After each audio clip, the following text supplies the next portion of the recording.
Hi everyone.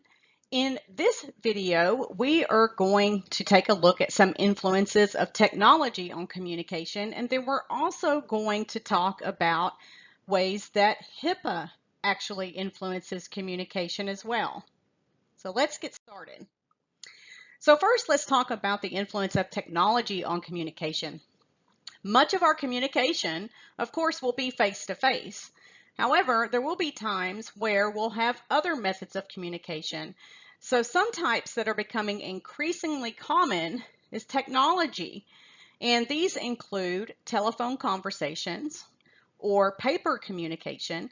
Now, when I talk about paper communication, I'm specifically talking about emails or faxes or even text messages. But if we're talking about text messages, I'm specifically talking about with patient portals and not so much with your personal phone. Something else that's pretty common right now are video and teleconferencing. Now, personal devices are really cool because they can be linked to networks for internet access. So this includes smartphones or your laptop computers or even tablets, which you can link these to public networks in order to gain access to the internet. Now, we cannot examine nonverbal cues in this type of environment. Remember, we've talked about these nonverbal cues that we can kind of make sure that we're taking a look at whenever we're speaking with someone. However, you're not able to do that with technology sometimes where written communication is concerned.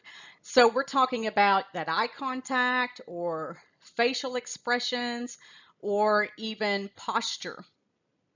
Instead, what we have to do is we examine the message for credibility and also for understanding. Now, with credibility, what we're talking about is the information true? Is the information accurate? And can I trust that information? All right. So using technology is both beneficial and it's also convenient. But we must take careful considerations whenever we are using technology for information. So first, let's talk about email. Email is very popular in the healthcare setting because it allows us to communicate with several different people. So first, we can use it to talk with or communicate with our patients. Patients sometimes will use email because it's convenient and beneficial for them just as much as it is for us. It's a time saver on both ends. So these include asking for prescription refills. Maybe it's to schedule an appointment or cancel an appointment or even reschedule an appointment. And also for any information updates. So if the patient's demographics have changed, maybe their address has changed, so they may want to email us that information as well. Or communicating with colleagues, and this includes such a people as your practice administrator or maybe a medical assistant or another colleague of yours that's in the facility. And then also communicating with other providers and facilities. Now, a good rule of thumb, well, I will go back, let me back up a minute and say that, this next part is going to be different for different facilities. Each facility has its own guidelines and protocol, but for the most part, email is only used for patients that we have seen or examined in the last 6 months. Any information that is provided by email must have the patient's release of information prior to communicating. So the patient is the one that determines a couple of things. One, they tell us if we can communicate that information in an email. And two, they tell us what information we can communicate by email. And how do they do this? Well, there's something you've probably heard of called HIPAA, and that stands for the Health Insurance Portability and Accountability Act.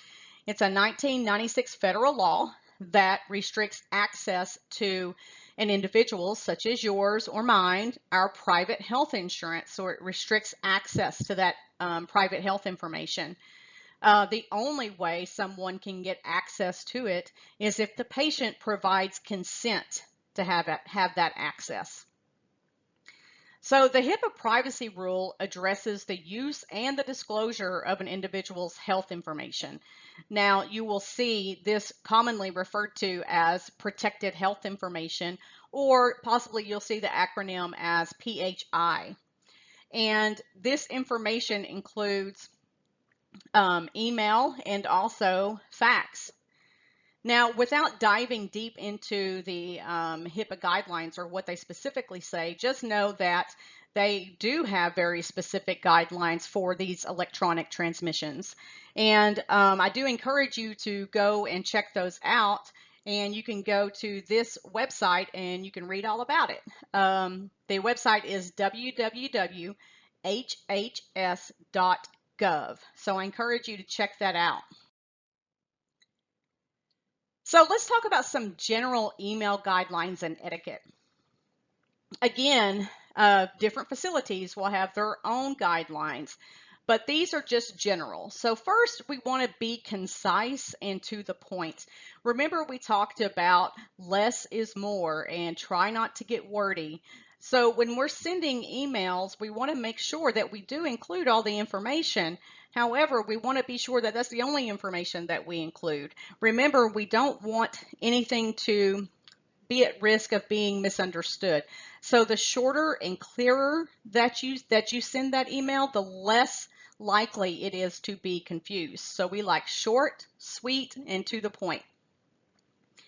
Also, respond in a timely fashion.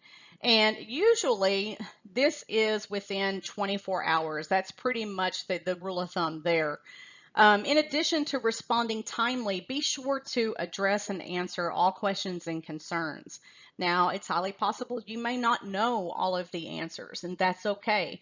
What you don't want to do is you don't want to guess, and you don't want to ignore the question. You can simply reply stating that you don't know the answer to that, but you are finding out that information and you will get back with them shortly, and then ensure that you do, in fact, get back with them. You also want to use proper spelling and grammar. This is very, very important. Have you ever received a professional, I would say, professional email, and there were several spelling, punctuation, and grammatical errors? So how did that make you feel when you received that? What did you think about that facility, or what did you think about that person that sent that to you? Think about that. Remember, we talked about that credibility, right? So you lose credibility when you have these type of errors in an email. It makes us question whether or not that facility they're representing or that person, whether they truly know what it is that they're talking about, and whether we can trust the information that they're sending us. Now, it's very easy to check your spelling and your grammar and your punctuation. There's a few ways to do this. In Outlook, they have a spell check feature. The click of a button, it'll check it for you. There's also Grammarly, which is something that I use, and Grammarly will check your spelling, it'll check your grammar, and it'll also check your punctuation. So I encourage you to become familiar with those and use those. They are a lifesaver and they'll help you. Also, do not attach unnecessary files. Remember, we want to keep everything short, sweet, and to the point. We want all the necessary information to be there, but nothing that is not needed. Do not write in all caps. Remember those capital letters we talked about. If something is written in all caps, it makes us feel as if someone is angry with us, or maybe they're yelling at us, and that's not the message that we want to send. So you need to be mindful of that. Something else I do want to mention too, in addition to, we were talking about spelling and grammar, I wanted to bring up is, remember when you're writing these emails, these aren't text messages that we do, personally with our friends. So we don't want to use the lowercase u, and we want to spell out Y-O-U, you, okay? And also, we don't want to use a lowercase I if you're saying, I am going to do something. You want to use that actual capital I. Also, we want to be sure that we have disclaimers on our email. And these serve a couple of purposes. So one, it notifies them that this is a confidential email, and it also respects the security of the email. And here is an example here. I'm going to read it just so that you will be familiar with one. You've probably seen them at the end of emails, and now you know what their intent is. So this example says, the information contained in this transmission may contain privileged and confidential information, including patient information protected by federal and state privacy laws. It is intended only for the use of the person or persons named above. If you are not the intended recipient, you are hereby notified that any review, dissemination, distribution, or duplication of this communication is strictly prohibited. If you are not the intended recipient, please contact the sender by reply email and destroy all copies of the original message. So do you see in that disclaimer, can you see now how it announces the confidentiality of this email and also tries to protect the security of the email as well? Now, most businesses have or most facilities have their own disclaimer, which will be similar to this one. So now you understand what they're for. So some other guidelines. Before you send any email, proofread your email. Read it carefully, okay? Check for those punctuation, spelling errors, grammatical errors. Also, check to make sure, did I include all the information I wanted to include? Did I include information that's not necessary? Okay? And also think about this. Think about the recipient of this email. Are they going to understand my message, and did I write it in such a way that it's professional and courteous? So anytime you do send a clinical email regarding a patient, you always want to take a copy of that email and place it in the patient's medical record. Why do we want to do that? Well, because that medical record, remember, it tells a story, right? So this kind of keeps everyone in the facility on the same page of what's going on with that patient. Something else that's really important is while we are each assigned a business email address, do understand work email is not private. It can and will be tracked, okay? So you want to make sure you never ever use it for any personal use, okay? If you have a personal email that you need to send, you need to do two things. One, you need to have your own personal email address. And two, you need to make sure you're only utilizing that personal email address on your own personal time and not on the facility's time. And then again, like I said, many facilities will have their own protocols, their own guidelines, their own standards. So just be sure that you are following those policies and protocols of your facility. So that is, those are emails. So now let's talk about fax messaging. So like emails though, faxes save time and effort. All right, they save time because you don't have to copy a bunch of documents, and also you don't have to go through mailing them and taking the time for them to go through the mail. What they do is they use telephone lines to transmit data from one fax machine to another, and this can be a fax machine from one to another in the same facility, or it can be from one fax machine to another in a separate facility. And these are quite common. They're used for referrals.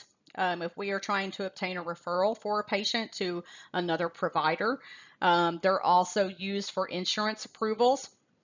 These approvals can be if a patient has been ordered something like a CT scan or a CAT scan that needs prior authorization from their insurance company, or maybe it's a specific medication that their insurance requires that they have a pre-authorization for. And then also prescription refills. Many pharmacies still use the fax method to request prescription refills on behalf of a patient. Now, fax machines also must follow HIPAA guidelines. And one of those is that the fax machine cannot be placed in a central location. This keeps information protected from unauthorized personnel because only people that have a hand in that patient's care need to have access to that information. Also, it must have a cover sheet, and on that cover sheet, it must say that this information is for the intended recipient only. Remember that disclaimer we talked about on the email? Same thing here, except that it's on the cover sheet. And again, follow any policies or protocols for your particular facility.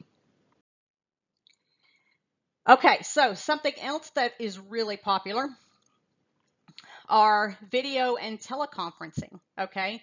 So let's talk about video conferencing. You can see in the picture there, you're probably familiar with it. This allows people to see and interact with one another as if they are face-to-face. And then you also have something that's called teleconferencing. And this is pretty much the same idea, except we don't see each other on video. Instead, we are connected by telephone only. And these two forms are primarily used to share information. They're also used for education and training of staff. And then they're also used to conduct meetings as well. So what are some basic rules of conduct when we are video and teleconferencing? Well, first, one person facilitates, okay? We need one person to facilitate, and this person is going to conduct the meeting, and their role is to also keep that meeting on track, okay, and make sure we stay on task. Second, be prepared, okay? Have all your necessary documents and information ready and on hand. This is important especially if you're going to have a speaking part on this conference call, you want to make sure that you're prepared to speak. And then two, sometimes there's preparation that needs to be done prior to the call, even if you don't have a speaking part. So just make sure you have all the documents that you need. Introduce yourself. Okay, this is particularly important. It's important both in video and teleconference, but especially think about teleconferencing. They can't see you, okay? And even if they could, they may not know who you are, and they may not recognize your voice. So before you speak, when it's your turn to speak, you need to just introduce yourself. Hi everyone, this is Lisa, da da da da da, and then go ahead and say what you need to say. Also, sometimes you'll notice people will be silent on a telephone call, especially if they're asked a question, and that's okay, because sometimes what it is someone is simply formulating their answer or their response. So just be respectful and courteous and allow them that time. And then finally, stay focused on the meeting. I've seen this happen time and time again. Sometimes, we try to multitask, and sometimes multitasking is great, and then sometimes it's not, and this is one of those times that it's not. You don't want to multitask. You want to give your full attention to the meeting. Consider this. I have been on conference calls in the past where each of us had a speaking part, and you can tell those that are trying to multitask and they're not really actively listening. They're kind of passively listening, and their name is called because it is their turn to speak, and then silence. And then once they realize that their name has been called, then they get on and they're like, what? I'm sorry, I missed that. They were multitasking. They weren't giving the meeting the full attention. So now let's talk about social media in healthcare. Well, this is really helpful. It's used to connect facilities with their patients and also to share information with their patients. One of these pieces of information is patient education, such as how to lose weight or lowering blood pressure or sugar. Also, latest news of the clinic or the facility. If the facility is moving, that would be a good place to put that information. Of course, in addition to notifying all of your patients. Also, with this COVID pandemic, I'm sure you have seen when you go to your provider, you probably have received some sort of notice from your provider saying, okay, so these are our protocols during this COVID pandemic. When you get to our office for your appointment, call us. Wait in your car. We'll call you and tell you when to come in. So these are the type of things that you can put on your social media for your facility. Also, blogs. Excuse me, blogs about various health topics. like we were just talking about with the losing weight and lowering blood pressure and sugar, or to announce upcoming events that they're having. Reminders, that's a big thing that people put, or facilities put in social media. For example, flu shots now available. You've probably seen those type of reminders. Or, when it's time for school to start, then they're, putting on their social media, sports and school physicals, now available, or don't forget your sports and school physicals. So those are some things that we use social media for in healthcare.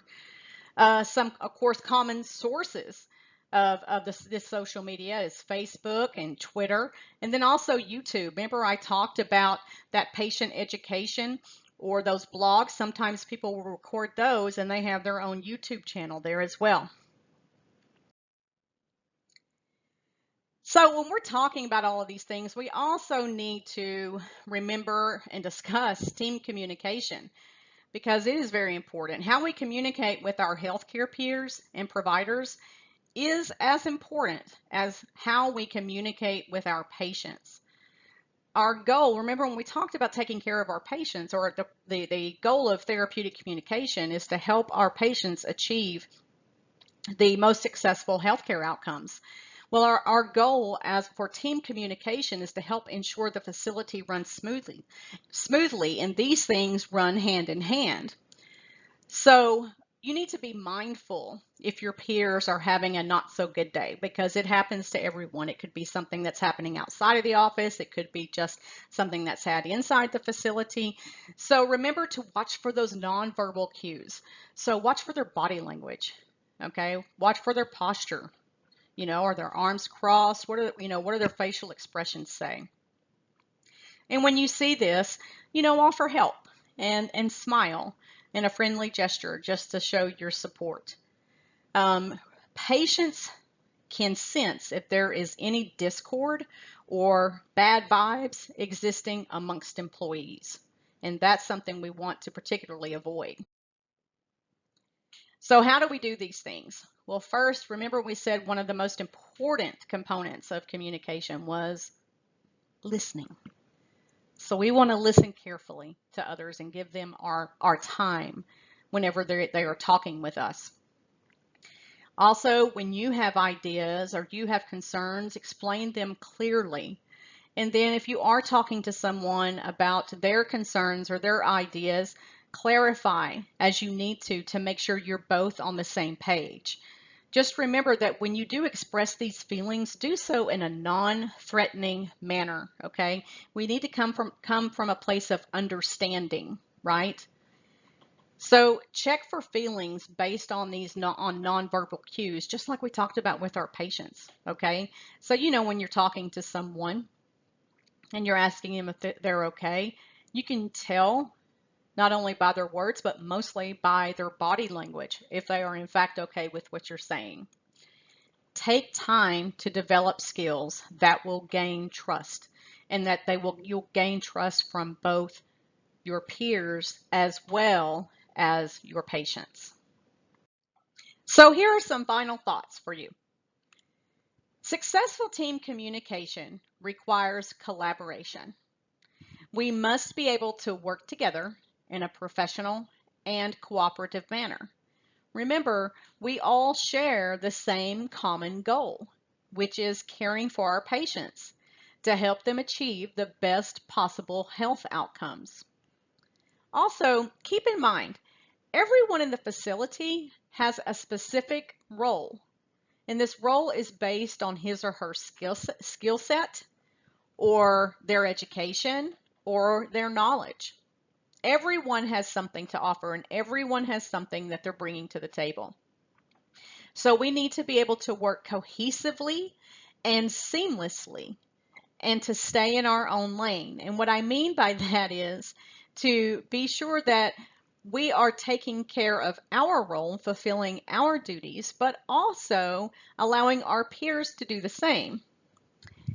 And if we do all of these things, what happens is it sets a positive image for the patient, and it makes the patient comfortable in the staff's ability and in the staff's competence to care for them. Well, I hope you enjoyed this video today. Until next time, take care.